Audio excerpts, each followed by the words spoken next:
going on 5 years now. And we reside in Georgia. And professionally, been in the military going on 20, getting ready to retire here in October. And much looking forward to it. I'm still trying to figure out my next step in my training.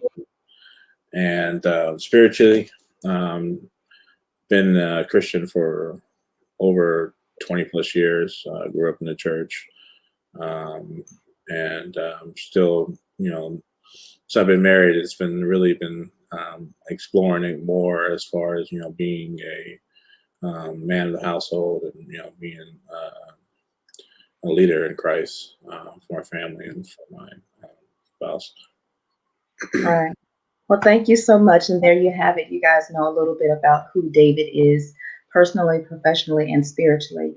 And I want to apologize. We were having some technical difficulties first starting, so you may have missed the intro. So again, I am Michelle Portier of Michelle Speaks. If you hide it, you can't feel it, the host of the hour. And we are highlighting veterans and service members that have endured tragedies, and they are now triumphing over those tragedies. So I am very much an advocate for mental health as well as military sexual trauma, partly because of my own history, but partly because it is a topic that needs to continue to be addressed, that needs to continue to be brought to the forefront, because 20,500 service members and have been victims of military sexual trauma. And normally, if you've encountered trauma, that's co-paralleling with mental health challenges. And so 13,000 of those service members were women and 7,500 were men. And so in honor of that, I want to thank Mr. David Dilley again for highlighting and speaking from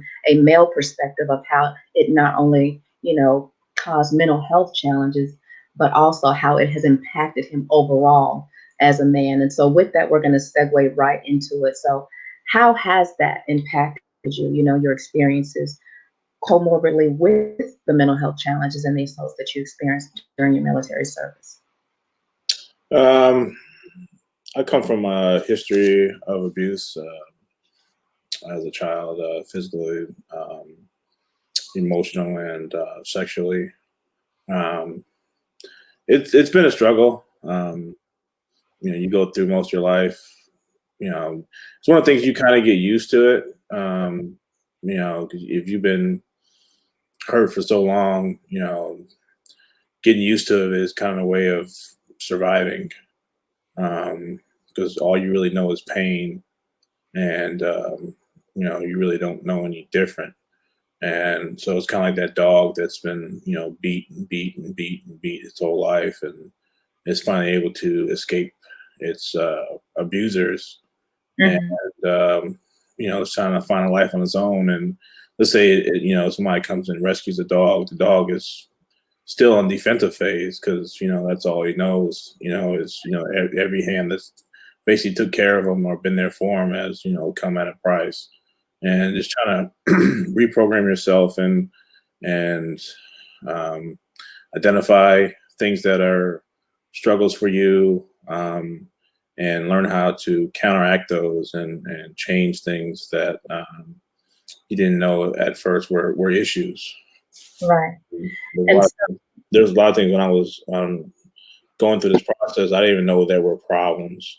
I remember when I first started going to counseling, it was, because I was lonely and I couldn't keep a relationship.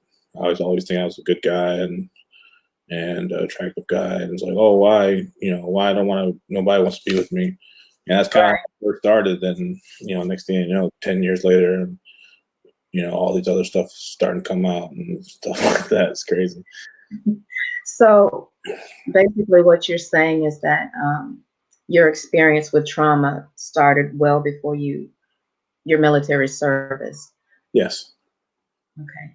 And so growing up, the dysfunction was functional to you. Yes.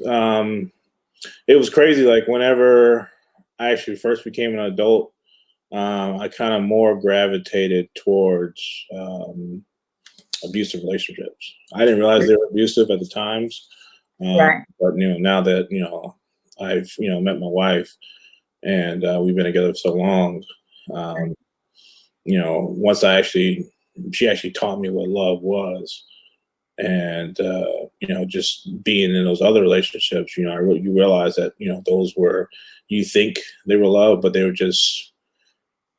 I like to think we're products of our environment. Right. Um, we tend to, your environment's all you know. So if I was born in Africa somewhere, and I lived on a tribal island, and you know how they live. They still live amongst the lands and stuff like that. That's all they know, so they don't know anything different. So that's their comfort zone. Uh, Right. They literally live off the land. yes, and so that's their comfort zone. And to us, this seems strange, but to the Right. person that's grown up in that environment, that's their norm. They Right. eat, some people like China, they eat weird stuff. Stuff that to us we was considered weird, but to them that's their norm. So there's nothing different. And for me, abuse and stuff like that was my norm. So I was used to it. That And was what any you did, right, right. That was life as you knew it. I wanted to share with you that one of our um, members that is listening in is tuning in. He's a prior service member himself, so I wanted to thank him for chiming in. He said that he can resonate with some of the things that you're sharing, and that all of his was military related. So I want to thank you again for coming on and speaking from a male perspective of what that looks like. And with that being said, how did your experience prior to, as well as in the military, how has it affected how you've shown up in the world as a father? And I know you touched on your relationships, but can you go a little bit more into detail on how you've shown up? How has it impacted your ability to, how you raise your children, and how you show up in relationships or don't show up, and how has that impacted even your marriage now? as far as professionally, for me, I struggled being a leader. Um, Mm. and that's not very good in the military. You're supposed to be leaders. But when you first join, you're still junior ranking. It's easy to be a follower, and I excelled at that. I was very good at being a follower. Mhm. And the older and older I get, and more years I got being in and having to step into these other roles, I really struggled with that, because I never really had that strong male figure in my life to really teach me the ropes. I never had those mentors, and even trying to establish those relationships, I never really felt comfortable, because I feel like they all came at a price. Um, as I was going through, I've been through a lot of different therapies, and as when I was committed in the hospital, self-committed, and I was going through outpatient therapy, and I finally got exposure to some PTSD treatments, and it was Right. very, very helpful for me. And I started to realize that I had certain stuck points. So once that stuck point showed itself, like for me, love is transactional. It's always like a quid pro quo. Um, in my heart of all hearts, I love unconditional. I feel like true love is unconditional, but Right. I think us as people, um, we tend to give love as transactional. It's always based on conditions.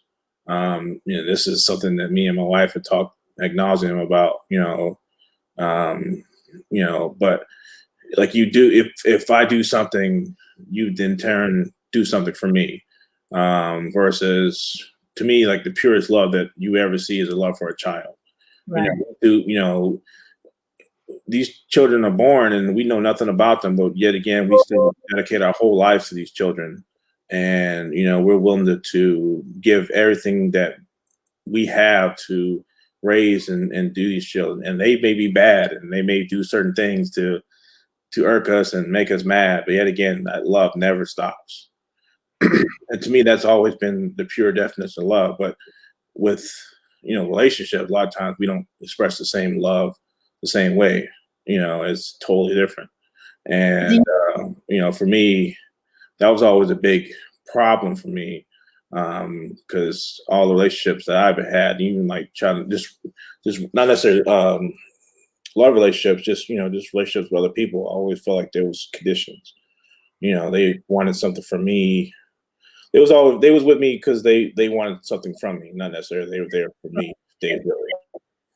if I can ask that question, is that the way that you perceive love because of your experiences, or is that the way that you felt that love was transactional?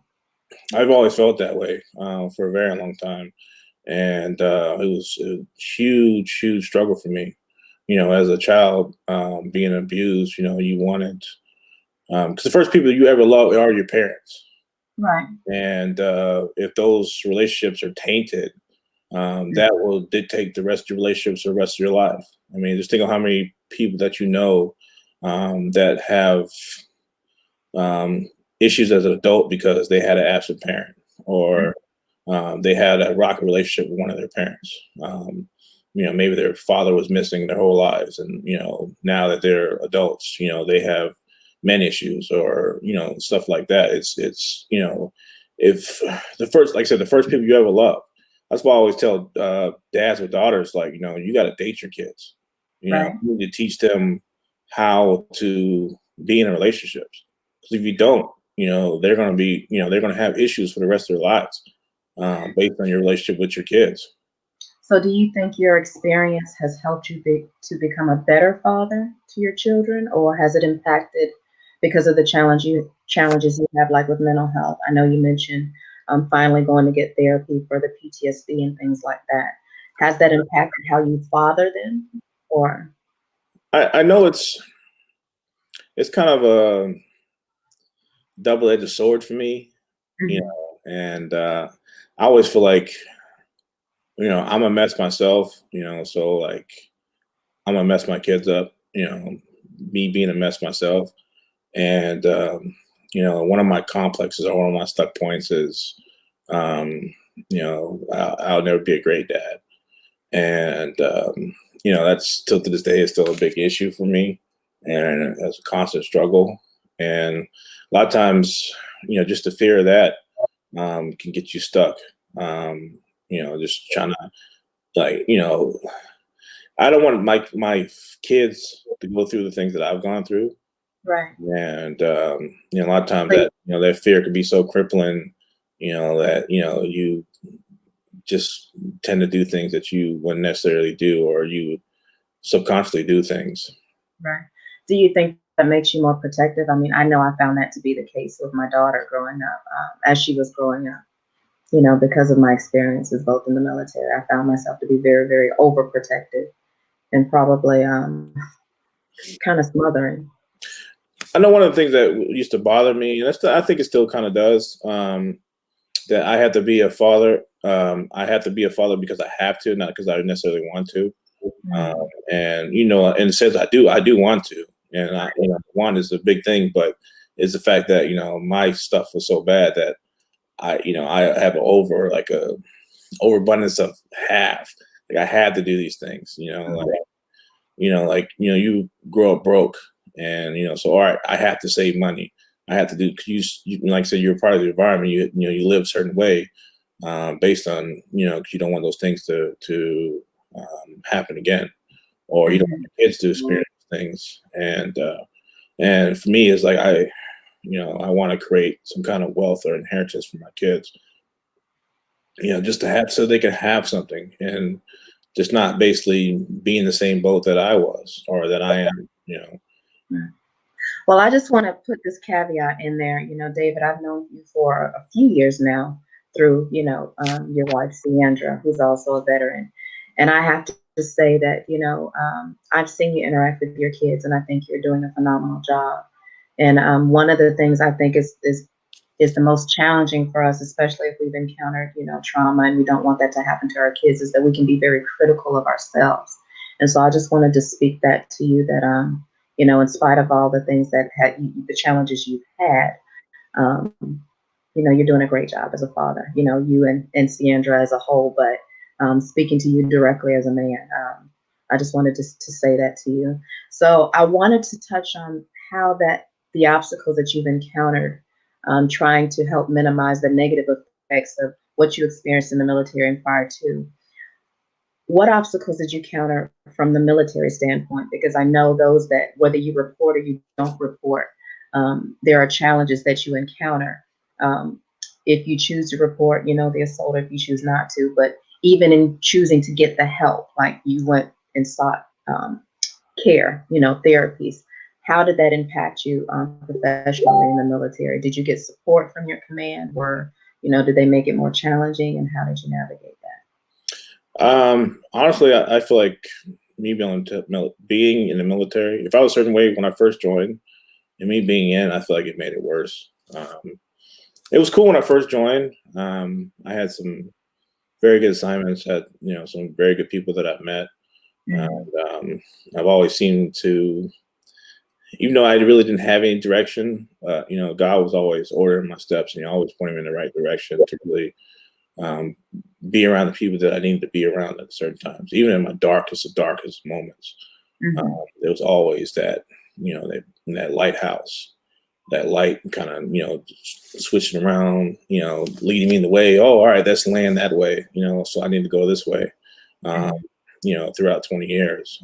But there have been very many situations where um, being in and working on certain commands, working on certain people, have really, exacerbated, um, my mental health issues to the point where, here in the last 5, 7 years, that really pushed me to the brink of suicide, and not really wanted to live.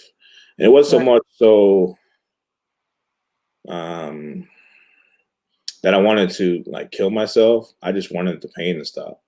And I Right. wanted to stop feeling worthless, and and you're so emotionally exhausted dealing with these people every single day, and you come home and you're just like checked out, and just seeing the stress that I put my wife and my kids through, because you're just so checked out. You just want a emotional break from just all, Everything.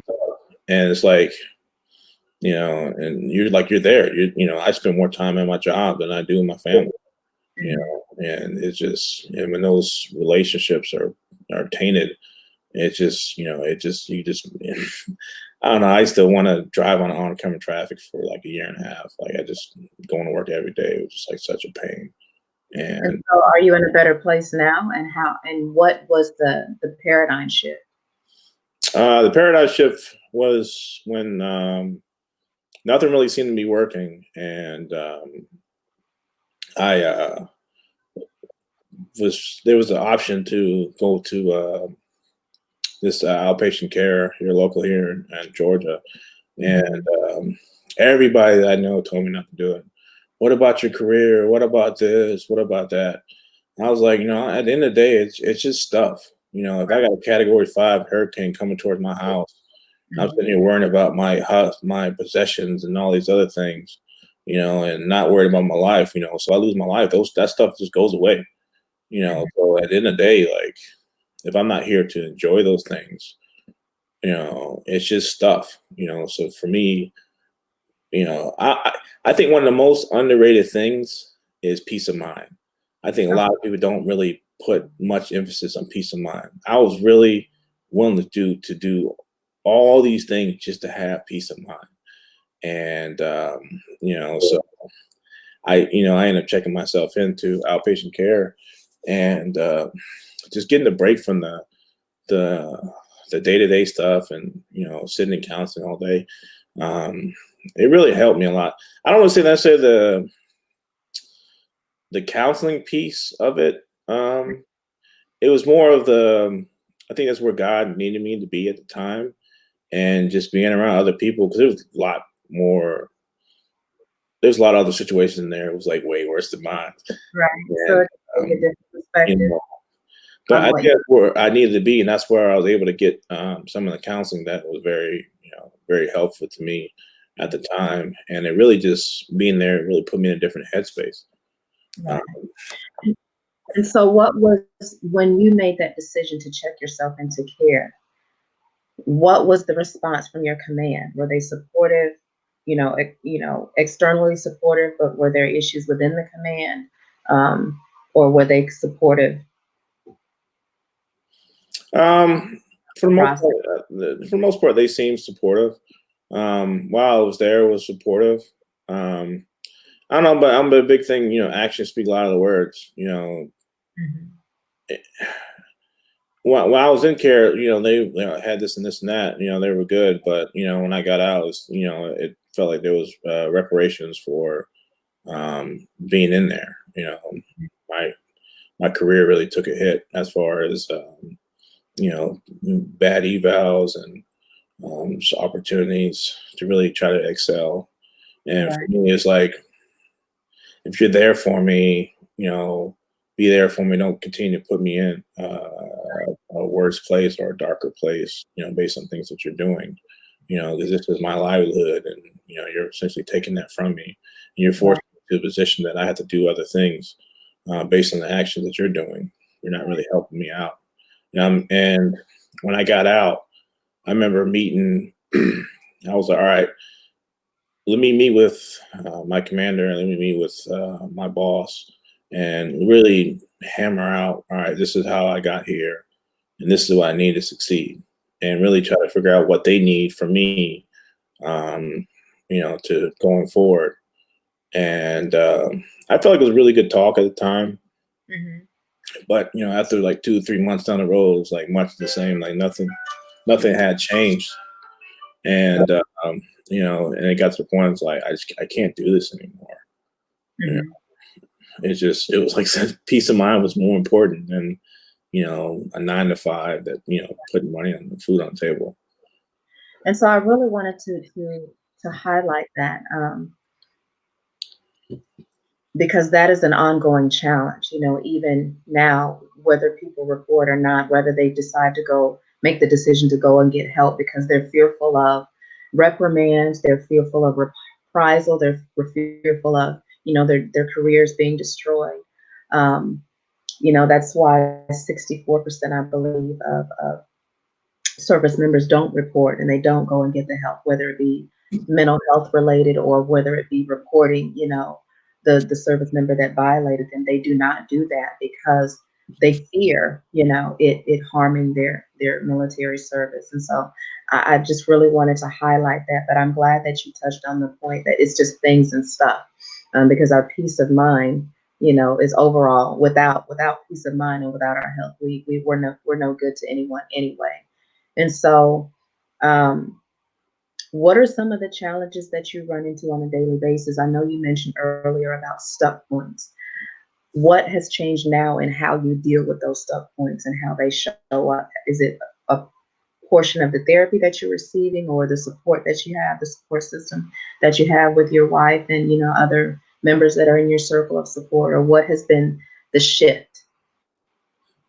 Um, for me, it's really being able to recognize certain stuck points. Like for me, whenever I get in an argument, I shut down.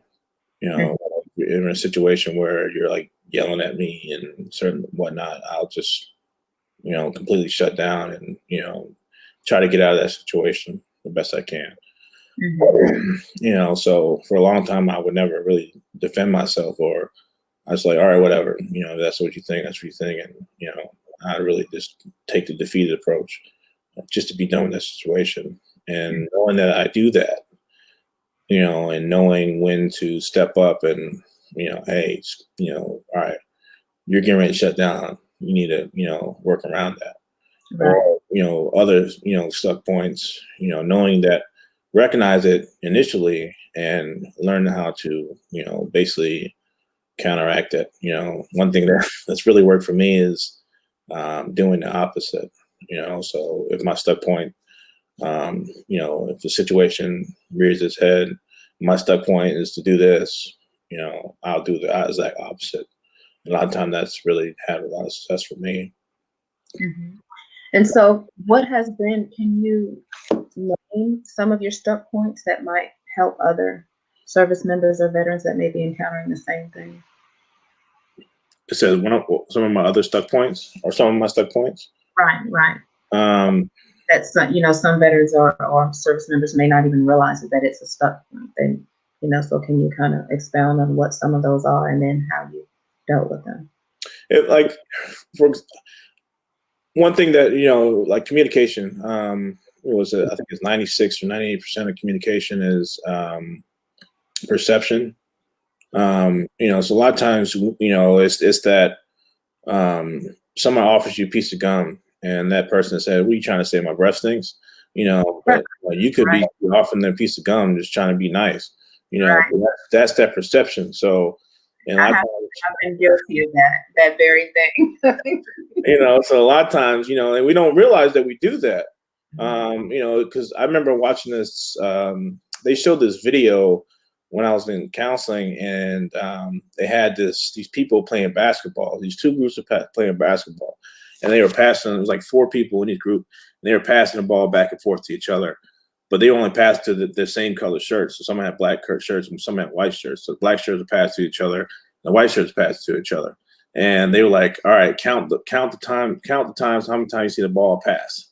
And so I'm counting times, and so they stopped the video, and they were like, "All right, did you see what happened?" And no, he was like, "How many times did you see the ball pass?" And I gave the number, and he's like, "Do you see something else happen during the video?" I was like, "No, what are you talking about?" And so they go back and play the video again, and there's this big, huge man in this gorilla costume that literally walks in the middle of the crowd, waves his hand like this, and walks out. And I kid you not, I did not see that that guy in that ape costume. And so it's like, it made me really realize that our perception is everything. A lot of times, all these signals and everything are being sent out to the world, and we might not even see them, or we see them as how we want to see them, and it could be something completely different. So it's really trying to understand, like, is what we seeing, or is that what we really seeing, or is that what's really truly happening? And trying to understand that, is it my mind telling me that, oh, this is how it's truly happened, or is it what's truly happening? They always say is what 3 sides to the story. Right. Yours, hers, and what actually happened. Right. So like, just really understanding how communication works and how perception is was really tremendous for me. And just knowing yourself, basically, knowing how you react, knowing how you are in such situations, and and it's just really having that drive to want to be better. We can continue to stay at a certain place in our life, or we can try to change them. You're never going to get better unless you take the steps forward to try to be better. Wow. And really stick with that. If not, you're always going to stay in the same place. Nothing's ever going to be better. So on this journey that you've been on, recovering and turning that tragedy into the tragedies that you've encountered, multiple, prior to your service and in, what has been, or what was one of your most defining moments? For me, one of my most defining moments was when I met Sandra, my wife. She really showed me things that I never knew that I was capable of. At the time, I was a renter, paycheck to paycheck, just bare minimum of life, and just barely grazing by. Since I've been with her, I like to say that she's that what's that Beyonce song, "Upgrade You." Yeah. So I just feel like ever since I've been her, like she really just stepped my whole game up, and my love for her has really inspired me to be a better me. And in the midst of that, I realized that I'm capable of doing things that I never thought I was capable of. Just this year that in the 4 years, 4 to 5 years, no, 6 years since I know her, I've written a book. Um, And tell for our listening audience that want to know what that book is about. Can you share a little bit about it, and then go ahead and finish sharing how, Basically, it's a compilation of stories from veterans as far as their struggles with mental health, and and in writing that, that was a huge thing for me, and just the therapy behind that. Um, and so it's just, I've bought a house, I owned a Mercedes, um, just all the stuff that we've gotten, just being with her, it just, and she's inspired me to always be better. I mean, she's very challenging, in the but in the sense that I like the challenge, and my love for her makes me want to be better, and right. my love for kids makes me want to be better too. I just wanted to stress the importance for my listening audience, for those of you that may be battling with mental health challenges, whether it's related to military sexual trauma or any other kind of trauma, the importance of having a support system, whether it be one person, your significant other, your spouse, your loved one, or however, the importance of leaning into them, and allowing yourself to be vulnerable enough to receive that support. Because one thing that is prominent, especially with survivors of trauma and mental health, is that we isolate because we don't want to be a burden to others and we don't want to bother others. But transparency is healing. Silence breeds sickness. And I just want to commend you again, David, for even coming on and speaking to our listening audience from a male's perspective of what a day in the life of someone that lives with mental illness, and along that same line has experienced assault in their military service, and how that has impacted how you show up, not only as a man, but as a father, and as in relationships, whether they be intimate or platonic, and how you show up in society as a whole. And so I really wanted to thank you again for shedding some light on that. And one of the things that I wanted to ask you is this. Now that you've been a part of a book project that has spoken out about those service members, that the voices behind mental illness, the life of a veteran, series 5. That's the title of the book.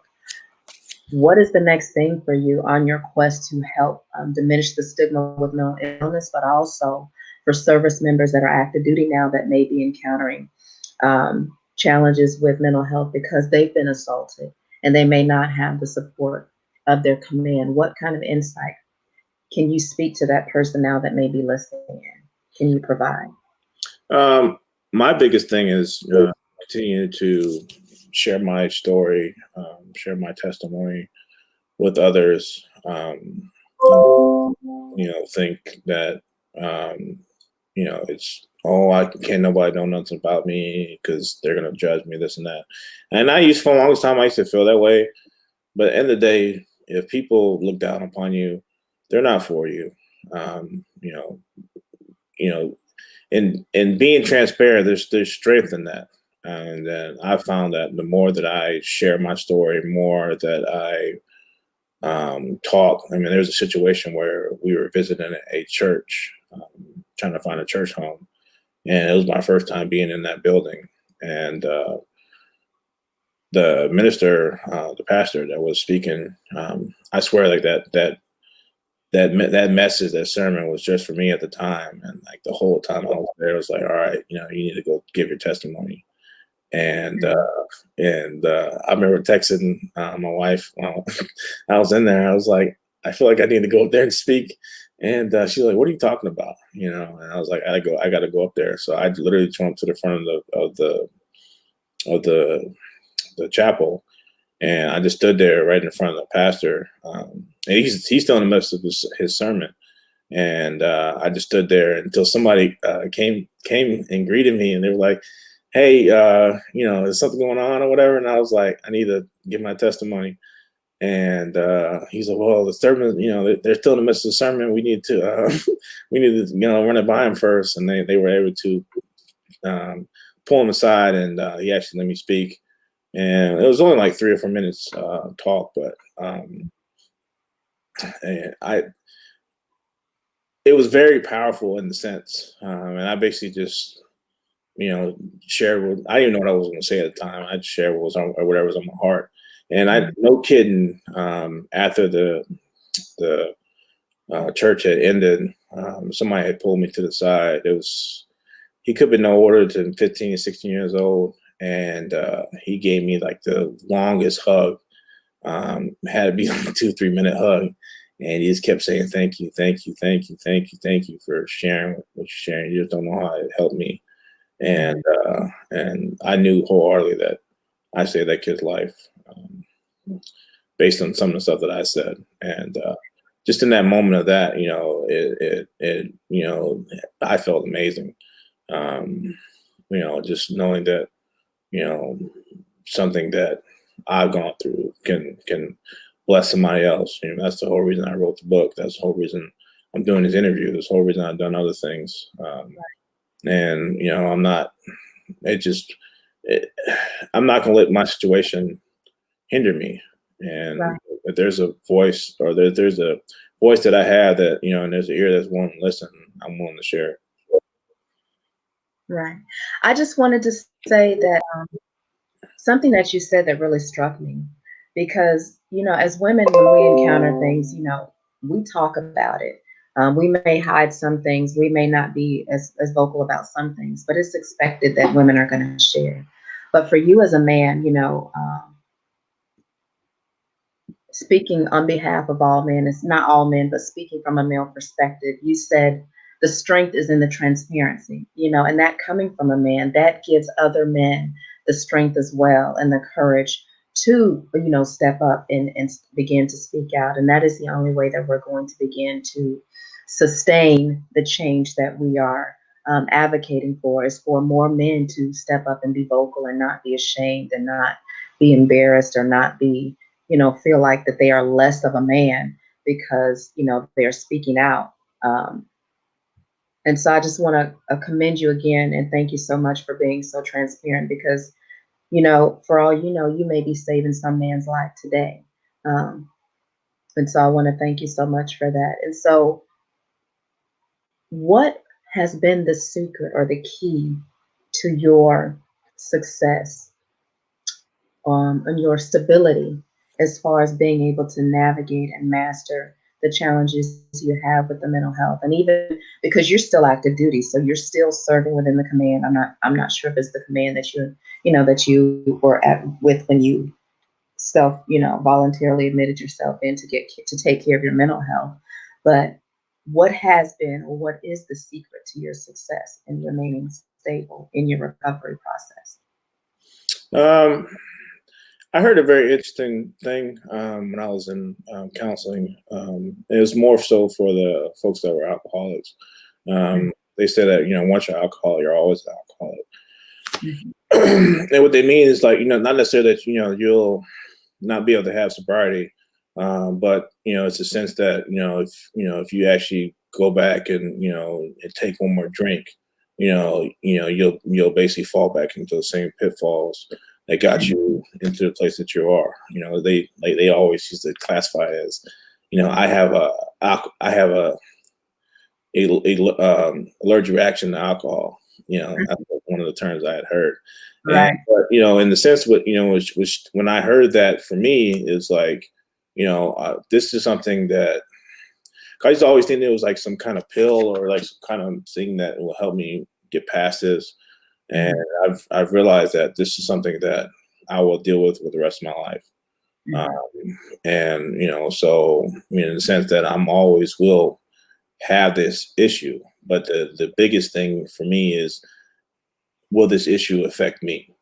And will I let it hinder me and cripple me, or will I let it be something that will spear me forward and give me the drive to help people move forward, and be amazing dad, be amazing husband, and some like stuff like that. It's just realizing that you may you know like somebody that's been raped, they may be struggling with that for the rest of their life. But Mhm. is are you gonna let that situation take the rest of your life away? I mean, you survived that for a reason. Right. Are you gonna let that situation rob you of the rest of your life, or are you gonna let that situation, be a pivotal point in your chapter that you're able to recover from, and you're able to help other people Mhm. recover from that. Mhm. And it's all in perspective. And for me, it's like, I got kids to raise. I got all these things I need, responsibilities, and Right. I can't sit here and continue to dwell on certain things and let these things, rob me of my life. At the Mhm. end of the days, if you're not living, you're not living. So you can either continue to be depressed and let these things, eat you alive, or you can, move forward. And so, what are some of the things that you've incorporated into your daily life um, that have impacted you and that have helped you to kind of master it? Like, I know one of our listening audience, his name is Tyrone Beasley. He's also a Navy veteran. He's a Navy veteran. I know you're Air Force, but he was saying one of the things that impact your mental health, or is a sign of something that you're having a challenge with your mental health, or the PTSD, is short-term memory loss. And so, what are some of the things that you do daily that help to counteract the challenges that you know you're going to live with for the rest of your life because of the PTSD and whatever other diagnoses you may have, and because of the memories that you have from the previous abuse growing up and going into the military, the abuse that you encountered by your command, by their lack of support, and by their trying to negatively impact your military career. What are some of the things that you do on a daily basis? For me, is having beacons. When I say beacons, having things that are very special to you. For me, is relationships. Mhm. I had heard a quote: "Real riches are found in relationships," um, and that always stuck with me. And for me, having very meaningful relationships with my kids and with my wife, and I've been a big advocate for peer and peer support groups. Mhm. I feel like those um, are the pieces that we're, especially in the military, we don't have anything like that. Uh, Right. and you look at the success rates with AA, NA, SA, and most of those, they're not counselors. They're just other people that have gone through similar circumstances, getting together and talking about their problems. And look Right. at the level of success. I mean, you look at the success rates for people getting out of prison and being in support groups, as far as not going back to prison. Um, there's strength in surrounding yourself with like-minded individuals, and the strength in that. Mhm. I had the opportunity to go to a Warfighter Advance um, here last year, and Right. it was amazing. Uh, Mhm. and there you are, with other people that are going through similar circumstances, and you can relate so much to them. And there's just strength in surround yourself with like-minded people, and having those peers to get you over that edge. Because bottom line, what you're saying, in layman's terms, is that human connection. Because we're hardwired, we are hardwired for connection. We are hardwired to be part of a community and to be a part of a community that has experienced similar things that you've experienced. So when you hit those hard places, somebody speaking from a place that you've been, being able to speak and support you is very profound. And so I just wanted to make sure that you highlighted that for somebody that may be struggling, a man that may be struggling, that, sometimes it's challenging for men to reach out to women. Um, I mean, if you look at it like, we touched on transparency. I mean, right. you're only going to get out of that relationship what you put into it. I one of the things that I've had many counselors. I've gone to many different, all kind of different counseling sessions, and I never really much got nothing out of it. It was kind of like, Mhm, all right, this I can say that, oh, I've done this, I've done this. They were check marks. mhm, mhm, All the way leading up to suicide, they were check marks, and mhm. I ended up learning like the person only can help you as much as you give them. If you're not telling them everything, even if you think it's not something that's major, Yeah, yeah, if you're not being completely 100% transparent, they can't give you, you know, it's like, if I go in a doctor and I say my knee is hurting, and they're trying to treat my shoulder, and if I'm not being transparent enough to like, hey, yo, like, this my knee, this stuff going on my knee. And if I'm not sharing these things with that person, they're not going to know. They only know they don't know what you tell them. And mhm. that's a big thing about relationships. If you don't have a certain level of transparency, um, you're robbing yourself of meaningful relationships. And if you I know some people have issues. Well, I was transparent with somebody and they hurt me and this and that. So for me, it's like move on. All right, that person wasn't for me. All right, let me find somebody else. You'll Right, find, you'll eventually find somebody that's going to be there for you. And my wife is one of them for me. I've had many terrible relationships. mhm, I'm a father of three different women. mhm, So and when I had my last big breakup, I gave up. I was completely finished with being in relationships, and that's mhm. when Sandra came along, and she was the greatest thing that ever happened to me. So it just you got to keep mining for gold until you find it. Right, right. So Sometimes you have to experience the bad so that you can appreciate the good when it comes or recognize it when it comes. And exactly. yeah, but transparency is the key. Um, and so that's really what I wanted you to kind of to hone in on for those that may be struggling or may be battling, men or women. And so what is an insight that you can provide to other military vets, veterans, or service members on how they can show up in spite of? Because something that you said that people can only help you as much as you are willing to disclose like what's going on, no matter how minuscule it is.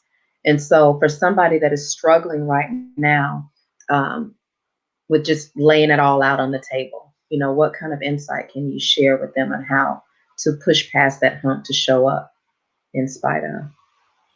It's I don't know. There's a certain level of courage, that you.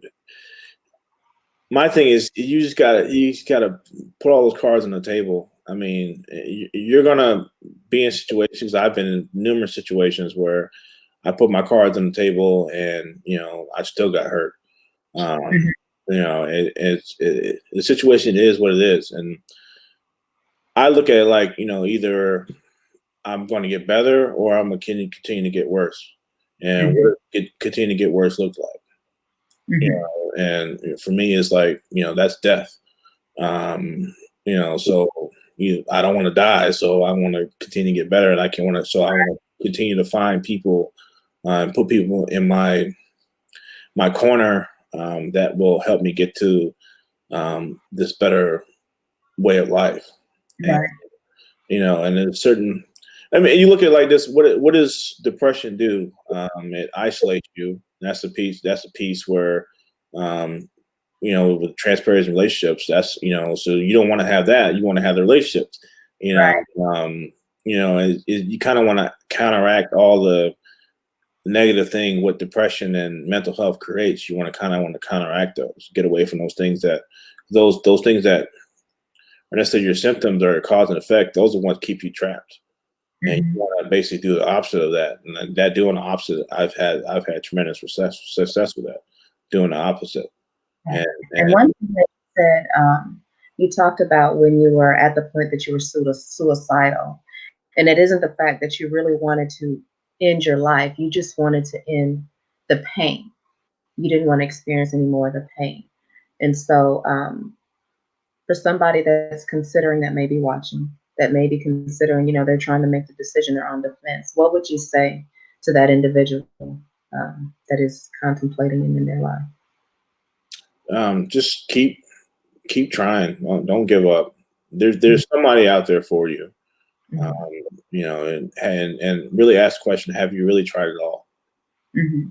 And a lot of times that you know, God puts people in your life to there's people in your life, and a lot of times we'll say that we don't really have anybody that's there for us, but if we really look hard enough, there's somebody there. Uh, Mhm. and find yourself find situations where you can meet more new people. Um, Mhm. get involved in certain organizations, get involved with certain things where you're able to be around other people, and a lot of times those situations, you'll be surprised on what kind of relationships stem from those situations. Mhm. I was So going to Alcoholics Anonymous, and I'm not even alcoholic. I was going to AA meetings and just to you know have yeah, opportunities to meet people. Uh, right. because I found we all had the same issues. We all were struggling with the same effects. Just Mhm. my thing was it's what's your drug of choice. Their drug of choice was alcohol. My drug of choice was food and other things. Mhm. So that I will say, on that note, that is the takeaway and the call to action. And so I want you to, David, briefly share with people how they can find you to support, any causes you may be a part of, or if they just need a listening ear, especially if it's a man out there that's listening. And then I want to leave my listening audience with some resources for those that may be struggling and don't know how to begin to even look for the help that they need. So, David. If you're struggling with it, you can reach out to me on Facebook. I'm on Facebook, and we have a Inspire for Purpose support group that we do. You can reach out to us on that. My wife posts a lot of great YouTube videos and great information on there, and sometimes I'll write some very inspirational things on there. And that's the YouTube channel. I'll make sure that it'll be in the comment section just below this. YouTube channel and a Facebook group. Okay. So Inspire for Purpose, INSPIRE. Inspireforpurpose.com. Okay, inspireforpurpose.com. And is that the number 4 or the word 4? FOR. Oh, I just texted you. It's the it's the word for. Okay. So if you want to reach out to David or Sandra, the Dilleys, the dynamic duo, you can reach out to them at inspireforpurpose.com and continue to be inspired and encouraged and supported. And so, David, any closing remarks? I want to thank you again for coming on and agreeing to be so transparent and to be a source of strength for other men out there that may be struggling silently. Before I share the resources that we have available for those that need a One thing starting point. was very helpful for me, and I watched the show 13 Reasons Why, and it was extremely difficult to watch. Yeah, I remember I I was probably like 2 or 3 episodes from the end of the season, and I wanted to completely stop watching it. And I haven't watched. that. They have other seasons, and I haven't watched it. I can't bring myself to watch it again. But one thing that really helped me, it really showed um, the full cycle of suicide. You've seen the parents going through and dealing with the death of their daughter. You've seen how it really just tore apart all these different families, and it really was a big eye opener for me. And you really saw the full cycle of suicide and the effects of it. And for me, that really took away that urge to want to take my life, and that really helped me a lot. I just do something. That's all I say. Just do something. If something ain't work, try something different, and just find something that you can have success in. Mhm. whether it be another person, whether it be just anything, just if what you're doing right now isn't working, try something new, and Mhm. don't continue to live in fear of is it, like I said, is it either you get up and start living, or you keep dying, Right. So again, I want to thank you so much, Mr. David Dilley. Thank you for your service and your continued service and what you do to protect our country. Um, and in a nutshell, to sum it all up, what Mr. David Dilley said, basically, do not give up. Do not give up, and do not allow your fear to paralyze you, but use that fear to propel you. And so, for those that may need resources or need help in navigating, beginning the journey to beginning their journey to healing, if you've encountered either military sexual trauma or you have challenges with mental health issues, then there's some resources. I'm going to go ahead and share them with you verbally, but you will also be able to find them in the comments section just below this stream once we are finished. So the resources are protectourdefenders.org. That's PROTECTOURDEFENDERS.org, protectourdefenders.org. And then there's RAIN.org. It is RAINN.org. And also for military servicemen and veterans, mentalhealth.va.gov/MST for those that are military sexual survivors, sexual trauma survivors. So again, that's mentalhealth.va.gov. And then there's also an organization that focuses strictly on military sexual trauma. That is lonesurvivorfoundation.org. And again, I will have all of that information directly below this stream in the comments section. And I will have how you can get in contact with Mr. David Dilley if you just want to connect with him and speak with him, or just, find out more about what they're doing. If you've been inspired by him and you want to continue to follow him, that information will be included as well at inspiredforpurpose.com or org. Calm. Okay, inspiredforpurpose.com. So again, thank you all so much. You've been listening to Michelle Speaks. If you hide it, you can't heal it. We are wrapping up our series on military sexual trauma. And I want to thank Doctor, I may be speaking something into your future, David, Mr. David Dilley, again, for coming on and being that voice and sharing with us how he's championed over his adversity, his experience with abuse, his experience with mental health, and how he has turned his tragedy into a triumph. So until next time, you guys take care, be well, and God bless. God bless. All right.